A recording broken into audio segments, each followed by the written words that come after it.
जय जय श्री राधे। मेरे चैनल पे आपका खूब स्वागत है। फ्रेंड्स, सोमवार का व्रत हम कैसे करें और ये व्रत हमें किस तिथि से शुरू करना चाहिए उसके बारे में जानेंगे। तो फ्रेंड्स, जो सोमवार का व्रत है वो हमेशा कहते हैं कि शुक्ल पक्ष के सोमवार से हमें करना चाहिए। इस दिन किया गया व्रत पूजा हमेशा हमारी कोई भी मनोकामना के लिए हम कर रहे हैं तो वो जल्दी से पूर्ण हो जाता है।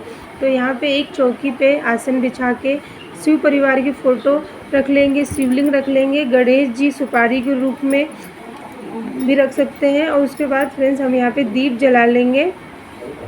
दीप हमेशा पूजा में हमें दीप सबसे पहले जला लेना है। उसके बाद फ्रेंड्स, अपने हाथ में आपको फूल लेना है, 1 रुपये का सिक्का लें, अक्षत लें और थोड़ा सा जल लेके हमें संकल्प व्रत का लेना है। तो हमेशा आप जो है संकल्प हमें ज़रूर से किसी भी व्रत में लें तो आप संकल्प लेने के लिए अपना नाम बोलें, गोत्र बोलें, आप ये व्रत किस मनोकामना के लिए कर रहे हैं और कहाँ पे आपका स्थान है, किस तिथि से आप इस व्रत को शुरू कर रहे हैं उसके बारे में बोलें और सारा वहाँ पे फ़ोटो के पास छोड़ दें। उसके बाद हमें गंगा जल मिला हुआ जल, जो सबसे पहले गंगा जल डालें। उसके बाद शुद्ध जल से आपको जो है सभी शिवलिंग का और गौरी गणेश का हमें सबसे पहले ध्यान करें। तो गणेश जी को, यहाँ पे गौरी माँ को और शिव जी पे हमें जल अभिषेक करें। उसके बाद आपको कच्चे दूध से या फिर पंचामृत से भी अभिषेक अगर आप करवाना चाहें तो यहाँ पे कच्चे दूध से गणेश जी, गौरी माता और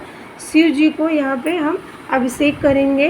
तो फिर से हम शुद्ध जल से अभिषेक करेंगे। और उसके बाद फ्रेंड्स, आपको थोड़े से कच्चे दूध में काले तिल मिला के आपको शिवलिंग पे यहाँ पे अभिषेक जरूर से सोमवार के दिन काला तिल मिला हुआ जल या फिर दूध से अभिषेक जरूर से कराएं। इस तरह का हमें सब गौरी गणेश और शिवलिंग की अभिषेक करने के बाद जो है गणेश जी, माता गौरी को आसन हम चावलों को या फूल रख के हम आसन देंगे और शिवलिंग की यहाँ पे शिवलिंग को एक प्लेट में रखें और बेलपत्र उसके नीचे रखें, चंदन से या फिर चावल उसके ऊपर बेलपत्र के ऊपर रख के आपको शिवलिंग रखना चाहिए। कभी भी खाली शिवलिंग हमें जो है हम नहीं रखना चाहिए। तो यहाँ पे देखिए, सभी को हमने स्नान करवाने के बाद अब हम यहाँ पे शिवलिंग एक प्लेट में रख लेंगे और इनको भी आप चंदन तिलक करेंगे। तो सबसे पहले हमें गणेश जी पे हल्दी, कुमकुम, चंदन से, अक्षत से, सिंदूर और फूलों से उनका श्रृंगार करना है। और इस तरह से हमें हर सोमवार के दिन फ्रेंड्स अपनी जो व्रत है पूजा करना है। तो यहाँ पे सभी को चंदन तिलक करें और कलावा रूप के आपके पास वस्त्र है तो जनेऊ है या फिर कलावा रूप के वस्त्र पहनाएं और अक्षत जरूर से अर्पित करें।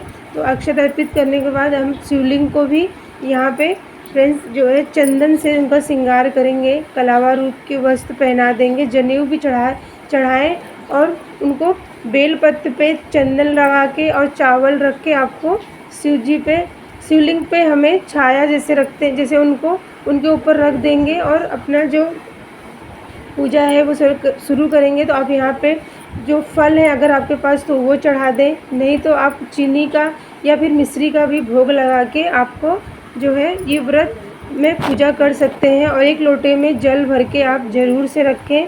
तो सभी को फ्रेंड्स यहाँ पे पूजा करने के बाद जो फ़ोटो होती है उनकी भी आपको पूजा करना है।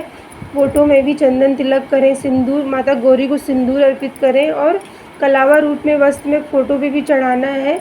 और इस तरह से पूजा करने के बाद आपको जो व्रत की जो कथा होगी, किताब होगी, उसे भी एक गीले कपड़े से पोंछ लें। उस पर भी आपको चंदन से तिलक करके आपको वहाँ पे किताब की भी पूजा करनी है। उसके बाद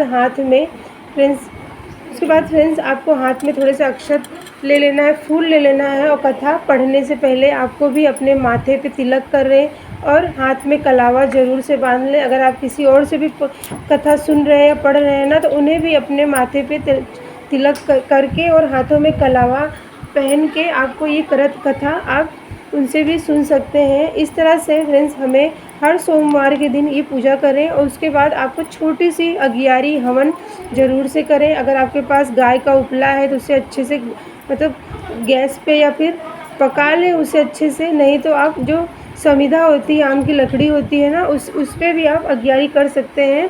जो हवन करने की जो सामग्री है उसे भी बना लें, या फिर आप मिश्री से या फिर चीनी से आप जो है घी में मिला के सोमवार के दिन आप अघियारी कर सकते हैं। और जो भी आपने भोग में प्रसाद में शिव जी को मिश्री या शक्कर का भोग लगाया है ना, तो आपको 5 आहुति अग्नि में भी डालना चाहिए। तो इस तरह से हमें अघियारी करने के बाद फ्रेंड्स कहते हैं कि जो भोग है वो सीधा भगवान तक जाता है, क्योंकि अग्नि देवी देवताओं का मुख कहलाता है। तो इस तरह से आपको अघियारी ज़रूर से करें। उसके बाद आप फ्रेंड्स यहाँ पे रुद्राक्ष की माला से मंत्र जाप भी कर सकते हैं। शिव जी का कोई भी 108 या फिर 11 माला भी आप जो है हर सोमवार के दिन रुद्राक्ष की माला से मंत्र जाप भी करें। नहीं तो आपको इस तरह से हवन और पूजा करने के बाद आपको जो है कपूर और लौंग से हमें कपूर गौरम की आरती करें। नहीं तो अगर आपको सोमवार की आरती आती है वो भी पूरा गा सकते हैं।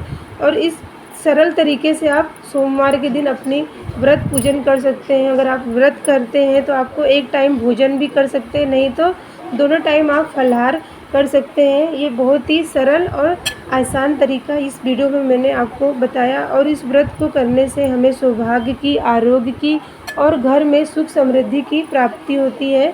तो आप भी अगर आप सोमवार का व्रत करते हैं तो आप इसी सरल तरीके से ये पूजा करके अपना मनोकामना पूरी कर सकते हैं। और फिर सावन के सोमवार की जो पूजा विधि है, आप इस तरह से भी व्रत सावन में भी करते हैं, तो इसी तरह से आप इस पूजा को करें। तो मिलती हूँ मैं फ्रेंड्स आपको अगली वीडियो में। तब तक के लिए जय जय श्री राधे।